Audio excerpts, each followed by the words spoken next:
Well, hello, my dear viewers. Welcome back to the channel. This week, no, there is not a chapter of One Piece, but alas, I ain't gonna leave you empty-handed on what's concerned with One Piece.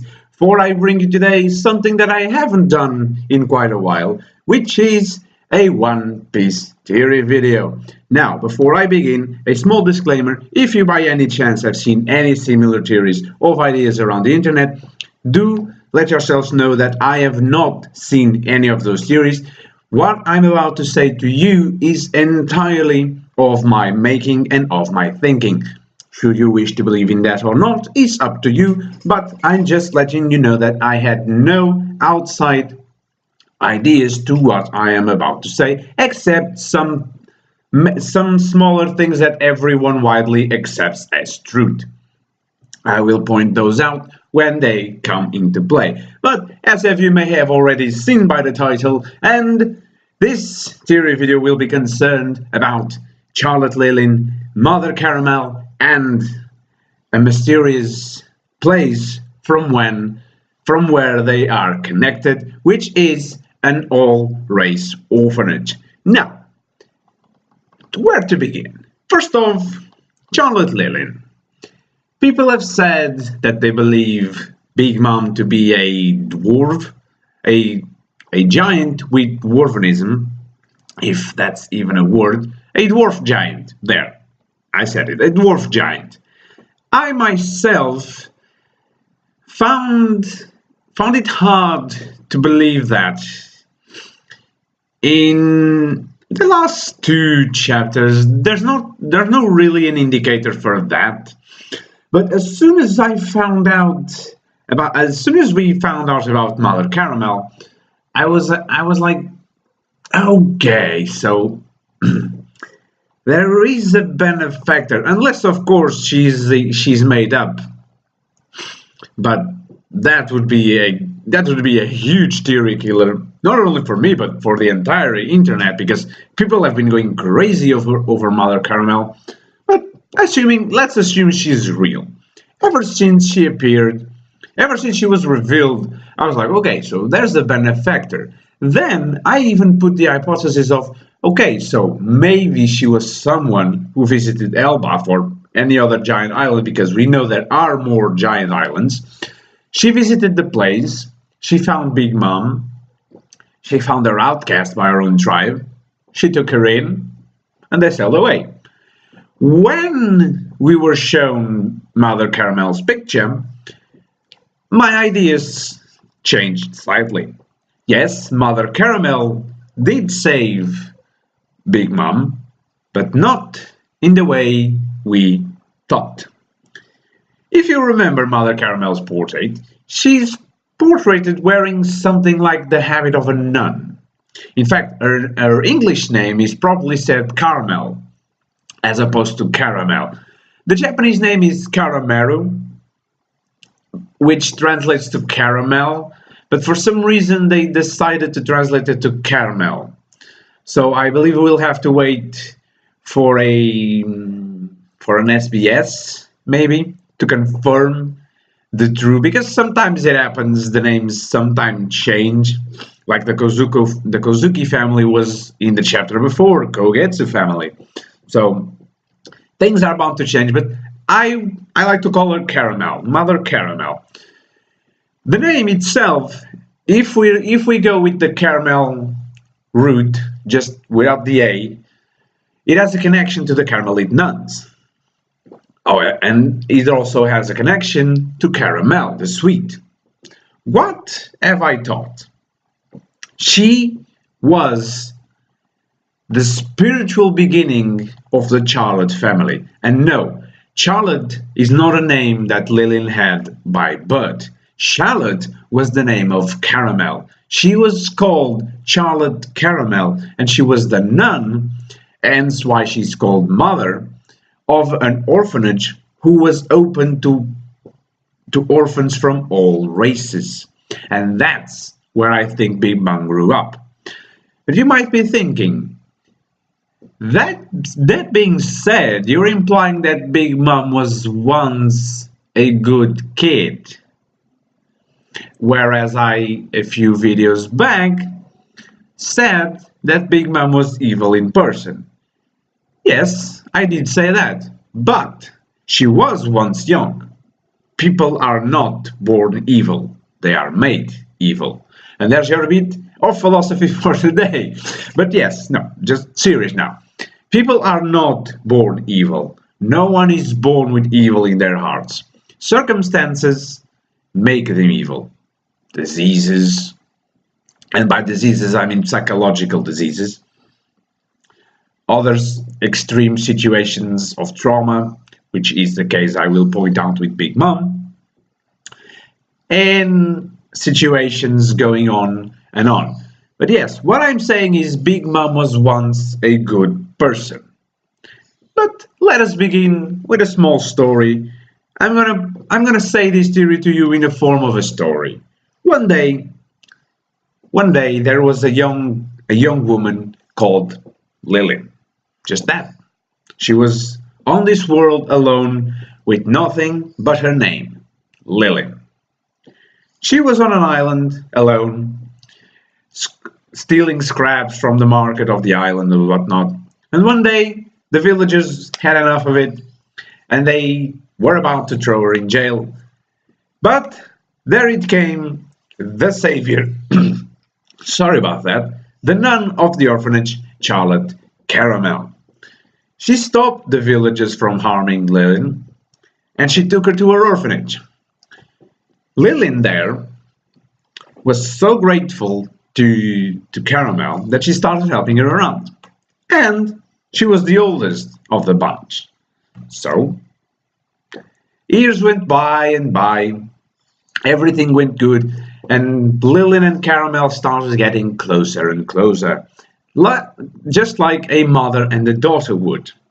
Lillin learned that Caramel had the dream that all races should be equal and all races should be friendly to one another, hence why Big Mom's dream is to create a utopia where all races can coexist peacefully. The dream didn't come from nowhere, it came from Mother Caramel.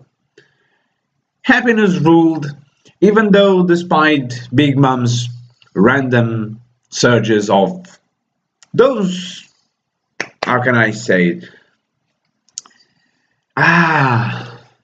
The random rages she has for food, she had them always. But it, as people said, that is a disease. That's an eating disorder she has. But the thing is, when she was young, those rages were not so destructive. And Mother Caramel was able to stop them. If she could feed her disorder, she would. For no children of hers would go hungry. But if the other kids would go hungry, she would not. And then Lillin would understand, for she didn't want her brothers and sisters to go hungry as well. It's as I said, Lillin was once a kind person despite the eating disorder that would seem like a humanoid version of King Kong.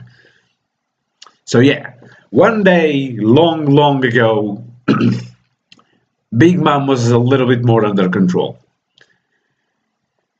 Lillin kept growing on until the age of maturity, and she was still at the orphanage. She decided to stay and help Caramel to fulfill her dream and to keep taking care of children from all around the world if needed be.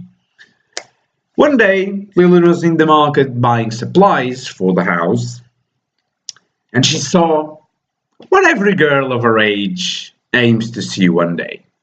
Am I correct? Maybe I am not. A beautiful man was in the market, just scouting the place, and the eyes of the two met. Coincidence? A stroke of fate, a stroke of good fate, that Lillin's life could be changed forever. Who knows? The men approached, they talked, they got along well, and they decided to do it again, and again, and again, and again. For quite a long time they went out together. The man was awfully carefree, but Lillin didn't mind. She was happy with him. So she didn't mind he was carefree or sometimes aloof or sometimes disappeared for days and days and on. She told him everything about his life, about the orphanage, about Mother Caramel, about the kids from all races that were in the orphanage. Everything. One day, after a long, long time, they became closer. If you understand my meaning, they became closer. They shared the night together, and that night was fateful. For when Big Mom awoke in the forests in the outskirts of the city, she felt something strange around her. The smell of burning in the air, a crispy sound in the background. She thought, what's cooking? She, obsessed with food as she is, she thought, what's cooking? Little did she know that what was cooking was nothing else but the orphanage.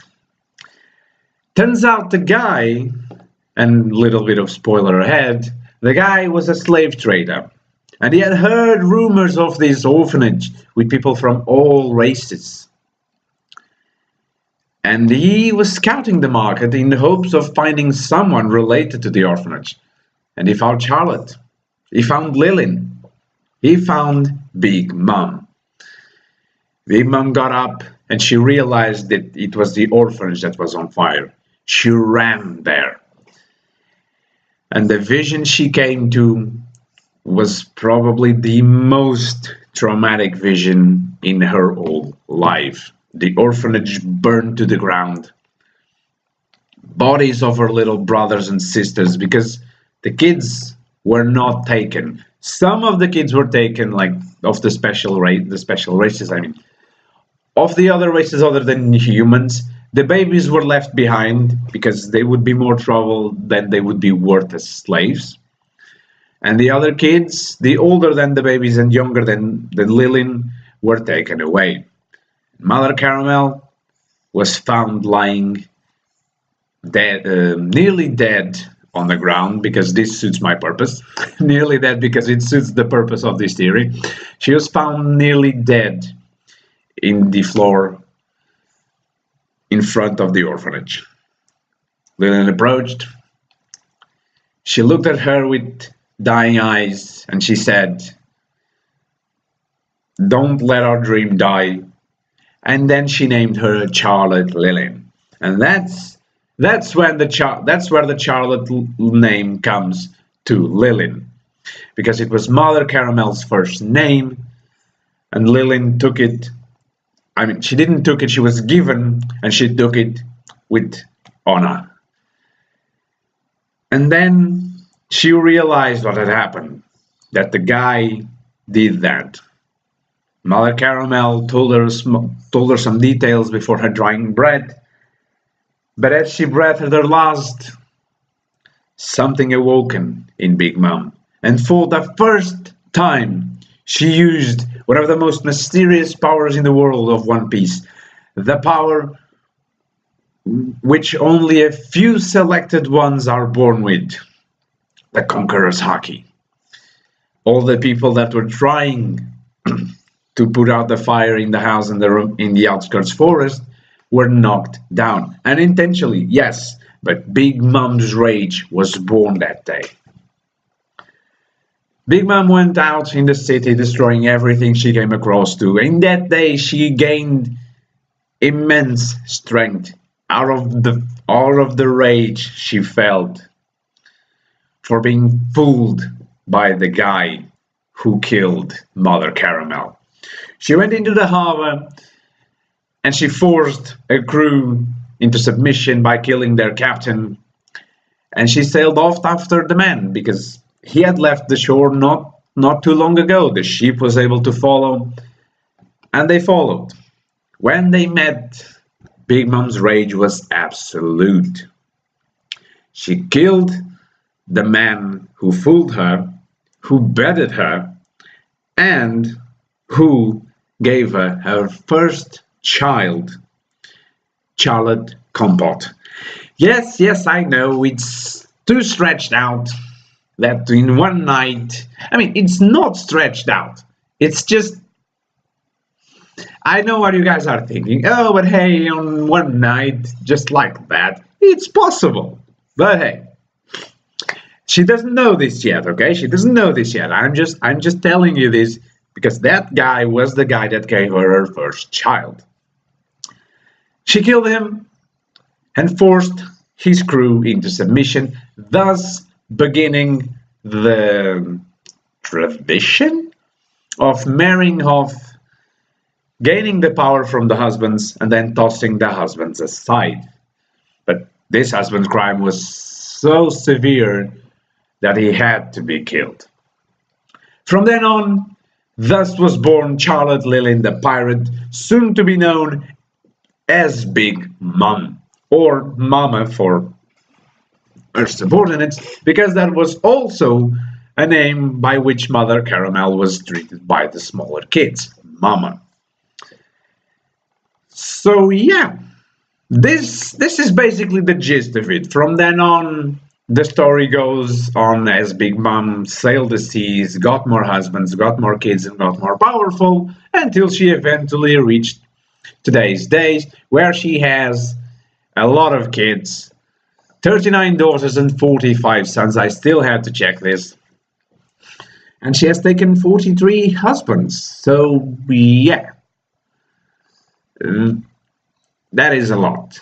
And as Compote is the first daughter, I believe that she was the first child. That she was the first child of all the others. Because it's been really hard to pinpoint the age of some of Big Mom's children, especially the sons, because Pero Supero, he looks like he's in about his 50s or 40s maybe. It's a little hard to get to know his true age, but I would say like 40, near 50s, mayhaps. So yeah. But I believe that from Compote to Brule, so the first 8 daughters were born before Pero Supero, the first son. This is just a separate little thing that I wanted to point out. From then on, it's mismatched. Like, I also believe that Smoothie was born before Katakuri, but that's already a stretch. Daifuku in his stead was born before Galette. Oven, Opera were born before Chiffon and Lola. Cracker, who I believe was born after them, and Muscat, Mondor were born then after them. It's complicated to say because we don't really know their ages. It's as I said, we'll have to wait until a future SBS when someone has the bright idea to ask for their ages. But yes, please do let me know what you guys have thought of this theory. It was a quicker theory than I was expecting, but that is basically the gist of it. Big Mom was raised in an orphanage from a young age. She grew fond of it. She started helping Caramel around the orphanage. She intended to keep taking care of the orphanage, but circumstances arrived and the orphanage was destroyed, and the kids were taken into slavery. Luckily, the kids were not taken into slavery. They were kept under Big Mom's wing, as they were the real family she had. They had joined her crew. They may now be dead, or they may not exist at all, because this is just a theory which may probably never come into light. And speaking of light, this video is going completely bonkers on that department. And anyway, it's closing to the end, so there's no point in taking care of the light now. My dear viewers, I hope you have enjoyed it. I surely have. I've been thinking on this theory for over a week now. I mean, not over a week, for a week on this day. I started thinking right after I finished reading last week's chapter, and I hope you have enjoyed it. Gonna prepare it now, and I'm gonna release the video. There may still be, I do not know because I don't know if the chapter has been released yet. It has not. So Boku no Hero Academia will have to wait until tomorrow because today I cannot record it. In fact, from now on, Boku no Hero Academia will be released on Friday because my schedule at work was changed again, and I'm going to get on earlier, which means that I have less time in the morning to record. But no worries, the videos will still be released. So don't worry, One Piece on Thursdays, Boku no Hero Academia on Friday. And I hope you have enjoyed this video. Please do tell me in the comment section down below, do you agree at all with this theory, with parts of it, or with nothing at all? Please do let me know if you have a theory of your own. As I always said and haven't said for a while, the comment section is yours to use, and the views within education, of course. And I'll see you guys tomorrow for this week's chapter of Boku no Hero Academia.